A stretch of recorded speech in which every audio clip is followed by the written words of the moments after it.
Hi, I'm Daniel Steeves with the Beyond Solutions series of interviews for IntelligentHQ, hosted by Groupe INSEEC here in London. Today I'm meeting with Jon Penney, CEO of Intellect Security and founder of Cryptosoft.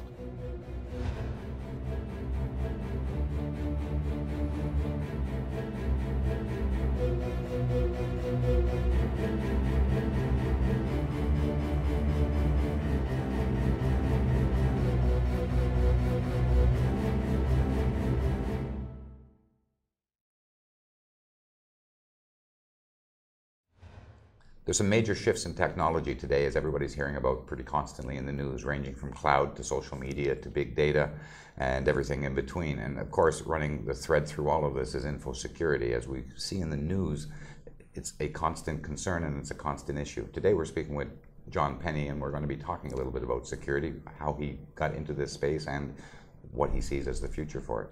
Jon. Thank you, Daniel. Well, it's very nice to be here. Yeah, I guess you know, the best place to start here may be around kind of the journey that we've taken in terms of our business. And I was reminded yesterday by my finance man that across the table that we had an anniversary of sorting, that it's been 20 years. It was March 21st, 20 years ago when I first started my own business. So here we are 20 years later, and it's fair to say there's been some substantial change in 20 years. And you know, even if we focus, of course, in the last sort of 5 years around cloud particularly and collaboration and the challenges that you know, info security or the info security industry in general has had in terms of, you know, meeting some of the demands that you know, organisations are making around securing their business assets in these new environments. And really, you know, my business in terms of Intellect is there to bring together best of breed technologies and the 20 years of expertise that we've built up to help some of these organisations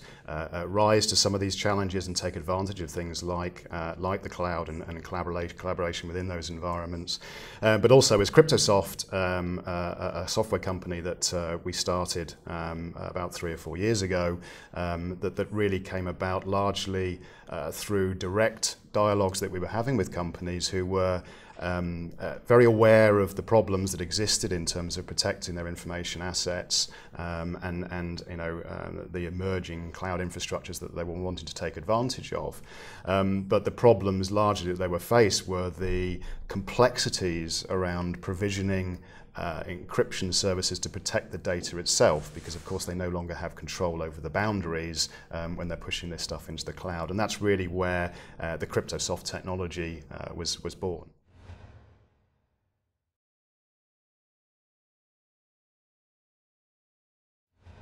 Let's roll back the 20 years a little bit. I've been in IT for about 30 years myself, and security has always been an add-on requirement. And over these 20 years, it's at the point now where it's no longer an add-on, it's an essential set of what needs to be done.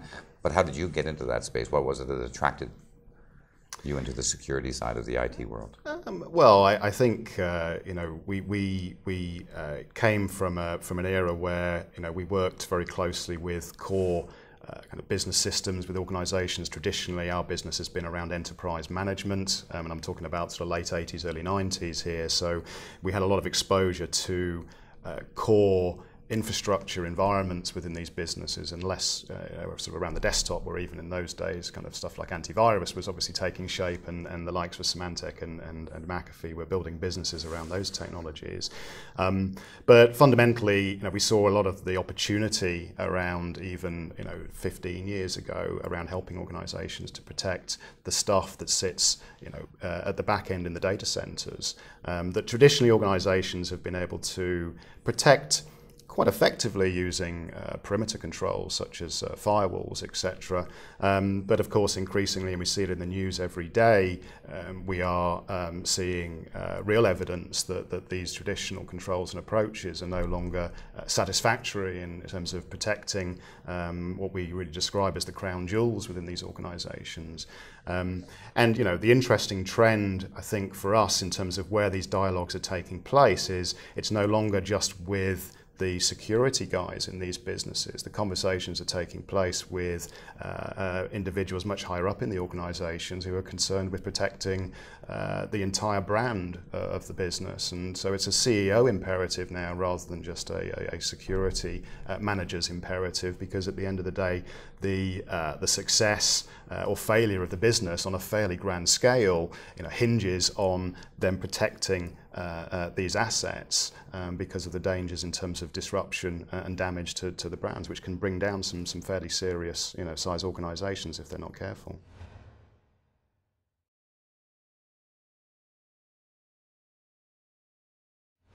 So it sounds like we've moved away from the days of IT security being sold to the facilities manager who puts up the video cameras and the CCTV, and this is clearly a good thing because, as I said, it's necessary to be part of the business requirement. But there's a significant expense. And a lot of companies are unwilling to, or it feels from looking at it from the outside, the companies are unwilling to spend the money until they have to. Is that changing now? Like they need to be attacked before they realize they need to lock the door?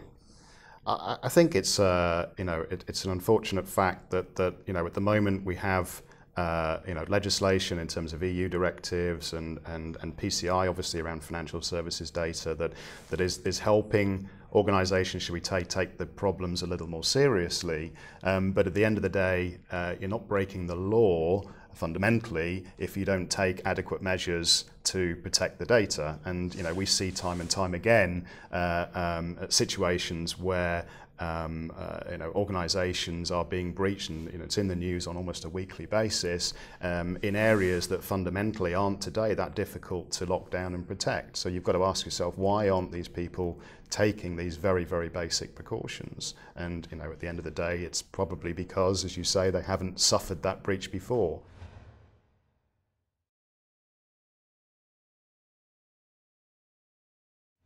I think a part of that, like your opinion, is that not all of the attacks are publicized. Companies that get hit hide it. The CEO or the board doesn't want the shareholders to know that the issues have been there. And I believe that if you're not aware of what's going on, then you won't be aware of any way to fix it. But again, this is the type of an issue where you have to bring up and change communication and information both across the businesses and to the general public. Are we doing that well enough, or are customers and clients hiding the problems that they have? Yeah, that's an interesting point.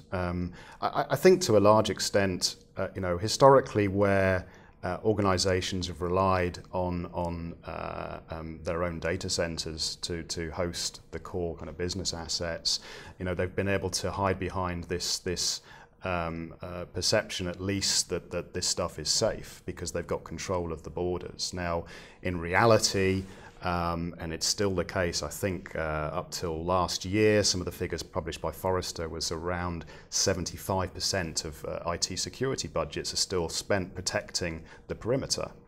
Now, I think there's a realization as organizations are being pushed towards the cloud that they can't get away with pretending that hiding behind this technology, defending perimeters, is going to keep those information assets safe, because of course they no longer have control of the perimeters because that's part of the cloud infrastructure that you're buying into. So I think a lot of organizations, and this is why actually I think cloud is very good for the information security industry, a lot of organizations are being forced to look more closely at protecting the core business assets, the data itself, rather than the perimeter. So we have this, I use this mice and cheese analogy where historically we've always spent all of our time, resources, and efforts trying to keep the mice out and away from the cheese, being the core data within our business. And actually the reality is the mice are getting in, right, and they're getting to the cheese. Now, a much better approach, and one that I think the industry is coming round to, particularly with the adoption of cloud, is that we've got to focus our efforts much more on protecting the cheese and putting those safeguards around the cheese itself rather than around the perimeters that holds it in place.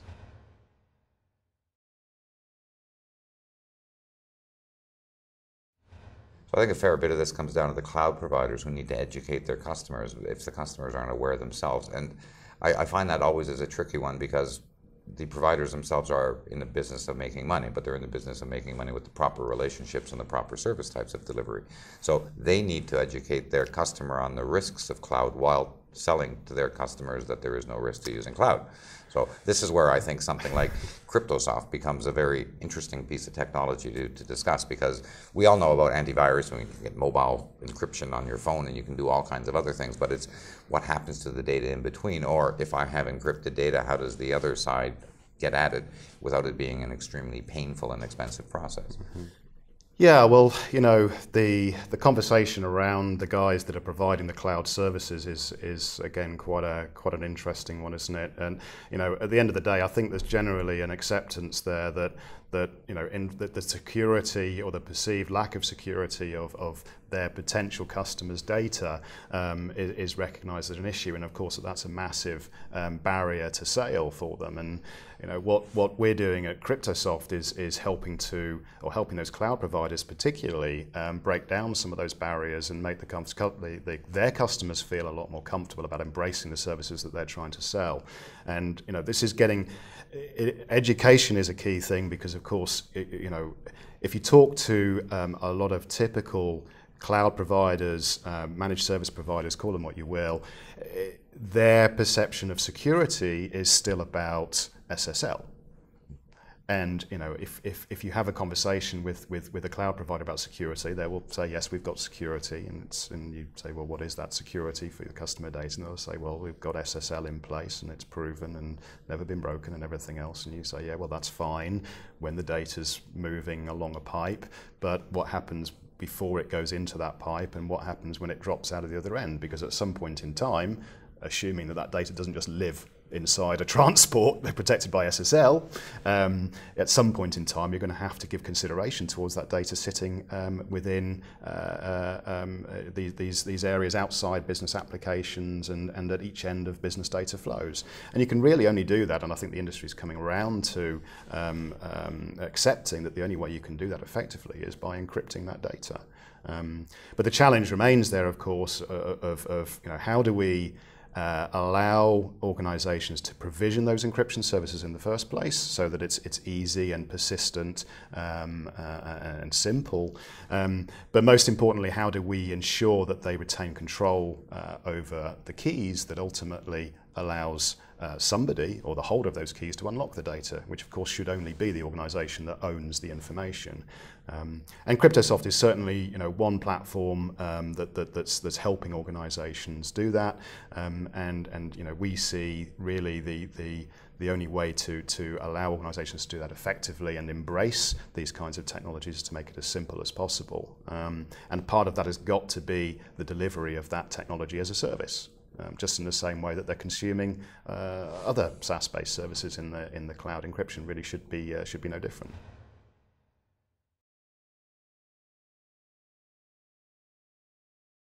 That's a pretty good indication and understanding about how security works across the business and actually where your products fit into it. But if we can move away from the software aspects, specifically just into security in general, being in this side of the business for so many years, what's going on? I mean, it's getting worse and worse. Every day that there are websites that I can look at that I can see hundreds of little red dots happening at a time where all of these attacks, and they know that they're happening and they're shutting them down. And I'm assuming that if I see that many, there's probably 10 times or 2 times or some amount that I don't see. What's going on? Is it getting better? Are we losing control? Because we're not talking criminals and just money earning anymore. We're talking terrorism. We're talking all kinds of aspects of what security can do, not just identity theft and a credit card. What's up? Yeah, I guess, you know, the warning lights going off on the global dashboard around threats and attacks is increasing. There's no doubt about it. But you know, maybe we should be less concerned about the volume of attacks and more concerned with ensuring that we have the last line of defense in place to ensure that when those attacks are successful, that the data isn't breached. And you know, that's really what we're spending more time trying to educate our customers around is, look, you know, spend less time and money worrying about trying to stop the bad guys getting in, because if somebody really wants to get in, you know, if a country like China wants to attack your systems and steal your data, they will do it. no amount of defense and protection around the perimeter is going to stop that. Fundamentally, what you need to be sure of is when they get their hands on that data and they pull it out of your network, or they spearfish an insider and get them to steal it for you because they've got permissions to take that data out, you just want to make sure that that data is fully protected and encrypted, because then actually, good luck breaking AES 256-bit encryption, because that's never been done.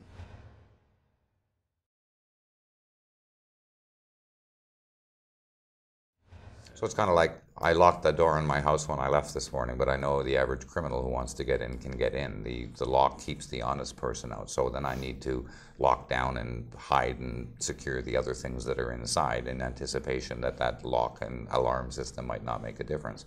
That makes pretty good sense. But when you're starting to talk about state-sponsored terrorism, whether it's China or Korea or whoever comes on the list next to do it financially instead of for political purposes, we're starting to look at an entirely different set of scenarios. A lot of people are going to think, well, it's not going to be my data that we have to worry about.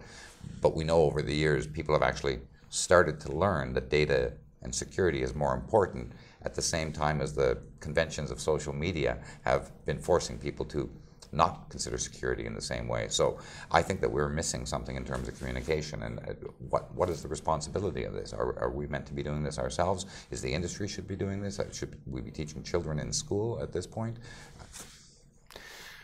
I think certainly attitudes to information is changing, and of course the awareness levels within particularly younger people coming up through the educational systems is vastly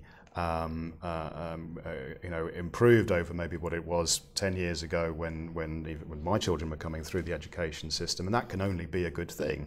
And that the reports of breaches and significant organisations losing data in that sense has got to be positive, because it's bringing that heightened awareness to both the consumers, the people that are creating the data from a social media platform that you mentioned earlier, and the organisations that hold that data maybe on their behalf, the clinical trial data, whatever it might be. But fundamentally, I think the onus in terms of ensuring that the data is safe and protected lies with either the custodian of the data or the originating owner of that data. And it's really the challenge, I think, of the information security industry now to make that possible for these individuals and these companies, but probably most importantly to make it transparent and persistent, and for it not to be something that you need to think about doing. It just happens. And I think that's starting to emerge, and certainly Cryptosoft we talked about as one platform that's helping more at the back end in terms of where data's moving within cloud environments, for example, but also at the front end in terms of my role as CEO of Intellect in providing solutions, for example, to provide control and protection around the submission of social media content, which isn't just a risk to individuals, although that it exists, where you're posting photographs from last night's party or whatever it might be, but is a risk for businesses as well, where there are real dangers from employees inadvertently posting market-sensitive information onto social media platforms or other similar data. Budget information? Budget information, very topical. And the bottom line is the organisations who these employees work for have all of the liability but none of the control. So there's some really, really significant challenges there, but we're starting to see technology solutions, including those from an organisation called Social Fortress, who we're working with at InfoSec this year, who've got some really interesting technology that is going to help organisations and individuals alike and protect those kinds of submissions into social media networks.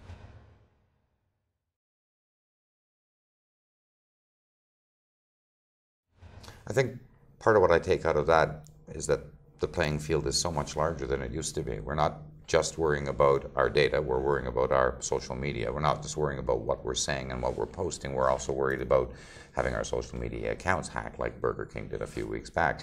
So there's a constantly changing playing field that's getting larger and larger all of the time. There's more tools and players that are coming in. But then we had something like big data, which is even more confusing because it's data that hasn't been secured, but now that we're starting to understand what we could get out of it, maybe it should be secured. So people need to start to look at everything that they're doing in an entirely different way. They need to start looking at what are the, not only where are the weaknesses, but like you said earlier, what is the piece of cheese that needs to be covered as opposed to the pieces of cheese that perhaps aren't so important. Yeah, absolutely. And let's not get away from the fact that one of the biggest challenges a lot of organisations have that have been asked to protect this data is, in a lot of cases they don't know what that data is or where it is. So you don't know what you don't know, and that kind of discovery process is largely about data management. So we're faced with a challenge here that actually isn't just about securing the end result. It's about discovering what we have responsibility for as an organisation or as an individual, and that can be as challenging a journey as securing it at the end of the day. But I think the information security industry is rising to those challenges. I think we're seeing some very, very interesting and innovative technologies coming out. I've not seen as many new startups coming out of the valley that are focused around protecting information assets in the cloud, particularly around consumer storage and collaboration platforms like Dropbox. I haven't seen as many as I've seen in the last 12 months. I think collectively even over the last 5 years. So it's really, really starting to happen, and there's some really good, cool, entrepreneurial stuff going on there, which is great to see. And I think we'll see a lot more of that at InfoSec this year on the 23rd of April, where I think it's maybe fair to say that in previous years it's gotten to the stage where maybe it's a little bit of the kind of the same old each year. I think we're going to see a lot more innovation this year. It'll be very interesting.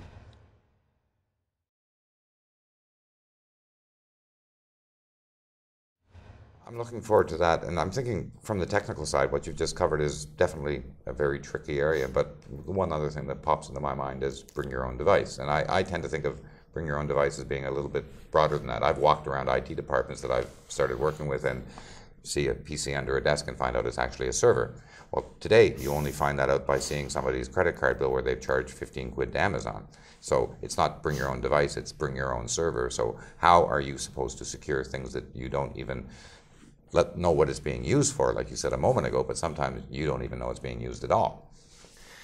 Yeah, I mean, that's an interesting problem. I think the focus on the device is a bit problematic, actually, and fundamentally trying to keep a pace with how we interact with this data is probably not the right approach. I would say we've really got to focus on the individual, on the people that are interacting with the data, and how we protect their interaction with that information regardless of where they're connecting through to it. So it's clearly becoming so complex because there really are so many ways in to this information these days that you will find yourself very quickly because there is no silver bullet, with maybe a dozen solutions trying to grasp or lock down the points of entry based on whatever device they might be using. Whereas a much more natural approach would be just to focus on the individual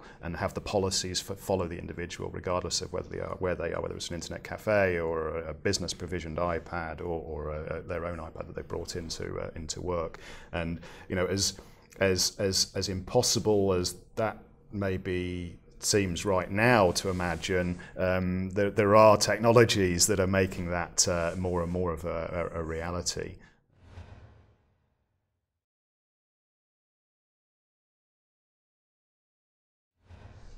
I was recently at a security panel discussing security across banks, governments, and major businesses, and it seems to me one of the major impacts is, again, education, communication, and awareness. The analogy that the gentleman speaking with us came up with is that now instead of having ground floor burglars, you now have second story men, meaning you've got the much more sophisticated criminals, the ones who can find their way into these little spots and these little holes. It's really good to see that the security business is trying to catch up with it, but I think it's definitely an uphill battle the way that you've been describing it. At the end of the day, security, for all we can throw technology at it, is fundamentally about people, and somehow we need to mature as an industry to the point where we make the delivery of security in terms of normal kind of human interactions that are now taking place across social media platforms much more rather than face to face like us in this studio. We need to get to the point where we're delivering complete transparency and persistence in the provision of security around those human interactions, and that I think ultimately is where we need to get to deliver full control and protection for people and businesses. Thank you. To wrap up, I'm not going to wax poetic about how the days of youth and unlocked doors in homes were a nicer way. The world isn't where it is today. The security aspects of everything, from the nature of how people think and the nature of how people can travel, are very significant. I think probably the one main driver for business and government insecurity is going to be saving money, or not losing money, or not losing face. And as long as we get jobs done that we need to have done because of it, whatever the reason is that drives us there, I guess has to be acceptable. But it's a frightening thing to think that everything that we've done over the last 30 years to build up this industry and technology has just been nothing but building up, as well as building up opportunities for criminals and terrorists. Kind of an interesting thing, the way that things spin around. Thank you.